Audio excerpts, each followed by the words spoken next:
নমস্কার বন্ধুরা, রমা কুকিংয়ে সবাইকে স্বাগত জানাই।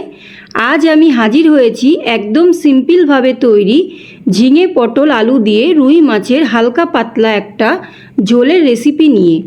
এই গরমে একদম হালকা পাতলা কম তেল মশলায় মাছের ঝোলের রেসিপিটি কিন্তু আপনারাও বানিয়ে নিতে পারেন।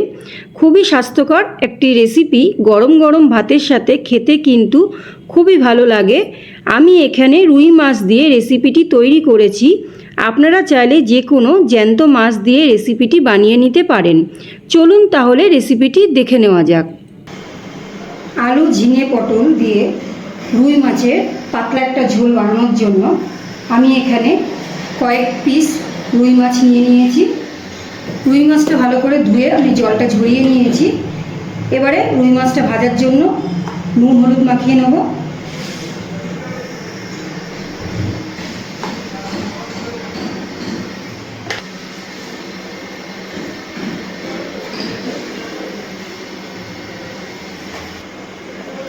খুব ভালো করে মাছের গায়ে নুন হলুদটা মাখিয়ে নিচ্ছি।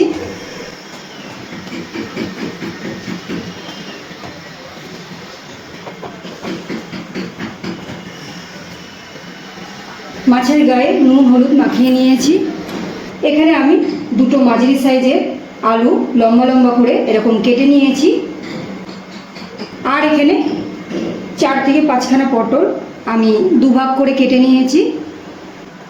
আর এখানে আছে গাছের ঝিঙে। ঝিঙেটা কিন্তু একদম কচি, একটুখানি মাঝারি সাইজের ঝিঙে আমি একটু লম্বা লম্বা করে কেটে নিয়েছি। এবার আমি রান্নাটা শুরু করব। প্রথমেই আমি গ্যাস অন করে একটা কড়াই বসিয়ে দিয়েছি। আর কড়াইটা কিন্তু খুব ভালো করে গরম করে নিয়েছি। এবারে এই গরম কড়াইয়ের মধ্যে আমি দিয়ে দিচ্ছি কিছুটা সর্ষের তেল মাছটা ভাজার জন্য। তেলটাকেও কিন্তু খুব ভালো করে গরম করে নেব। সর্ষের তেলটাকে কিন্তু আমি খুব ভালো করে গরম করে নিয়েছি, দেখতেই পাচ্ছেন তেল থেকে ধোঁয়া উঠছে। এবার আমি এই গরম তেলের মধ্যে দিয়ে দিচ্ছি কিছুটা লবণ। গরম তেলের মধ্যে লবণ দিয়ে তারপরে যদি মাছটা ভাজি, মাছটা কিন্তু কোনোভাবেই কড়াইয়ের গায়ে লেগে যাবে না। এবার আমি একটুখানি নাড়াচাড়া করে দিচ্ছি। এবারে এক এক করে আমি তেলের মধ্যে মাছগুলো ছেড়ে দেবো।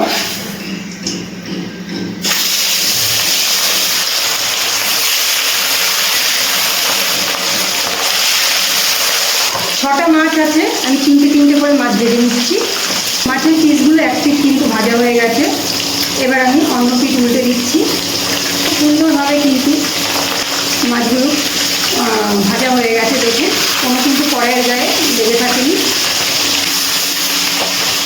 মাছগুলো কিন্তু ভাজা হয়ে গেছে, আমি এবার তেল থেকে তুলে নিচ্ছি।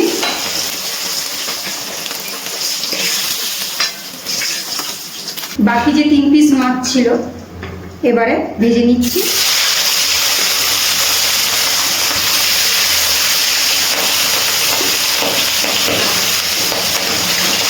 বাকি মাছগুলো ভাজা হয়ে গেছে, এবার আমি তেল থেকে তুলে নিচ্ছি।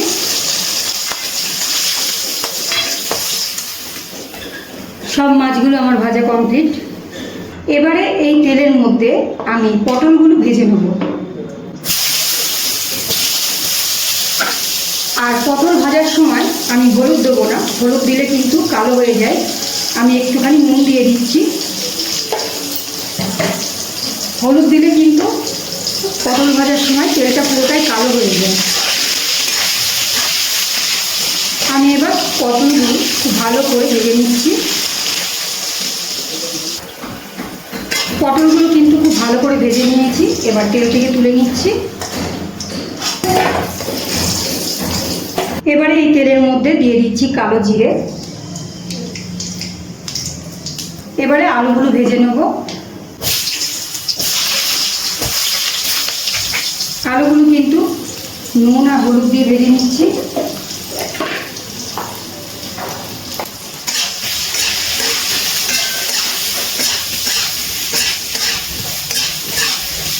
আলুগুলো একটু ভেজে নেওয়ার পর তারপরে আমি ঝিঙেটা দিয়ে দেবো।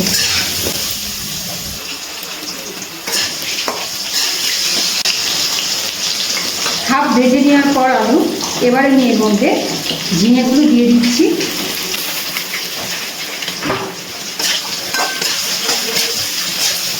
ঝিঙেগুলো দেওয়ার পর আমি একটুখানি ঝিঙেগুলো ভেজে নেব। একটু ঢাকা দিয়ে ঝিঙেগুলো আমি ভেজে নিচ্ছি। গ্যাসের ফ্লেমটা মিডিয়ামে রেখে ঝিঙে আর আলু আমি একটু ভেজে নিচ্ছি। আর ততক্ষণ আমি একটা মশলা গুঁড়ো এই বাটির মধ্যে সব মিশিয়ে নেব। একটু জল দিয়ে দিচ্ছি 1 চামচ জিরে গুঁড়ো, হলুদ গুঁড়ো, পরিমাণ মতো লবণ, আর দিয়ে দিচ্ছি কালারের জন্য একটুখানি কাশ্মীরি লঙ্কার গুঁড়ো। আপনারা চাইলে এই কাশ্মীরি লঙ্কার গুঁড়োটা নাও দিতে পারেন। এবার একটুখানি জল মিশিয়ে নেব। একটু জল দিয়ে ভালো করে মিশিয়ে নিচ্ছি গুঁড়ো মশলাগুলো।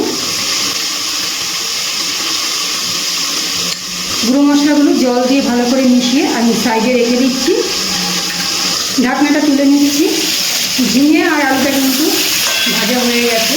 ঝিঙেটা আর বেশি ভাজবো না। আর আলুটা কিন্তু খুব ভালোভাবে ভেজে নিয়েছি।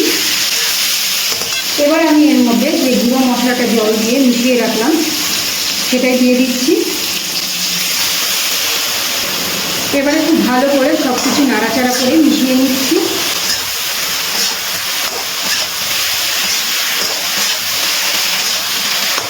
খুব ভালো করে মিশিয়ে নিয়েছি। এবার একটুখানি নাড়াচাড়া করে কষিয়ে নেব। 1 থেকে 1.5 মিনিট কষিয়ে নেওয়ার পরে আমি এর মধ্যে দিয়ে দিচ্ছি আদা বাটা আর কাঁচা লঙ্কা বাটা। খুব বেশি দেবো না, 1 চামচ মতো দেবো আদা আর কাঁচা লঙ্কা বাটা। এবারে খুব ভালো করে সব কিছু আবারও একটুখানি নাড়াচাড়া করে মিশিয়ে কষিয়ে নিচ্ছি।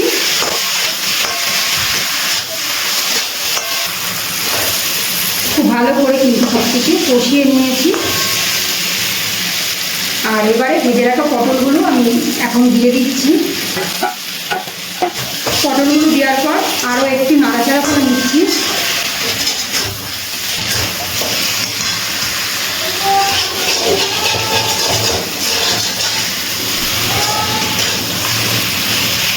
পটলগুলো দিয়ে একটু নাড়াচাড়া করার পর আমি এবার জল দিয়ে দিচ্ছি। বেশি করে একটু জল দিয়ে দিলাম, ওই 2 গ্লাস মতো জল দিয়ে দিয়েছি।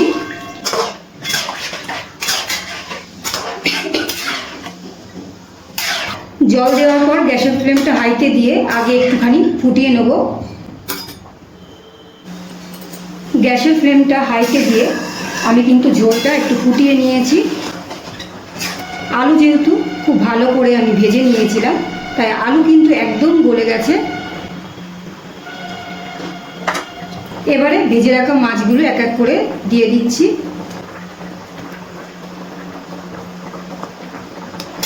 খুব ভালো করে নাড়াচাড়া করে ঝোলের মধ্যে মাছগুলো ভালো করে ডুবিয়ে দিচ্ছি। আমি কিন্তু গ্যাসের ফ্লেম আস্তে দিয়ে ঢাকা দেবো না, কারণ যেহেতু আলুগুলো একদম গলে গেছে তাই আমি গ্যাসের ফ্লেমটা একদম হাইতে দিয়েই আমি কিছুক্ষণের জন্য একটুখানি ঝোলটা ফুটিয়ে নিচ্ছি। যেহেতু মাছগুলো এখন ঝোলের মধ্যে দিলাম। মাছগুলো ঝোলে দেওয়ার পর আমি এখানে চেরা 4টে কাঁচা লঙ্কা দিয়ে দিচ্ছি। মাছটা ঝোলের মধ্যে দেওয়ার পর আমি 2 থেকে 3 মিনিট মতো গ্যাসের ফ্লেমটা হাইতে রেখে আমি কিন্তু ফুটিয়ে নিয়েছি। আমি কিন্তু ঝোলের মধ্যে কোনো রকম গরম মশলা বা কিছু দিচ্ছি না। এই ঝোলটা কিন্তু এমনিতেই খেতে খুব ভালো লাগবে।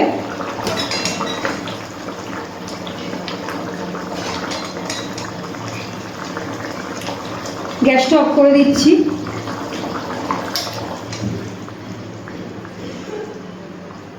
এবার একটা পাত্রে আমি পরিবেশন করে নেব। আপনারাও এই গরমের দুপুরে এই রকম ঝিঙে পটল আর আলু দিয়ে রুই মাছের ঝোল বানিয়ে খেয়ে দেখতে পারেন। আশা করছি আপনার ও আপনার পরিবারের সকলের ভীষণ ভালো লাগবে। তো কেমন লাগলো আজকের এই স্বাস্থ্যকর মাছের ঝোলের রেসিপিটি কমেন্ট করে জানাবেন। রেসিপিটি ভালো লাগলে একটা লাইক ও শেয়ার করতে ভুলবেন না। আর আমার চ্যানেলে যদি নতুন বন্ধু হয়ে থাকেন চ্যানেলটি সাবস্ক্রাইব করে আমার পাশে থাকবেন।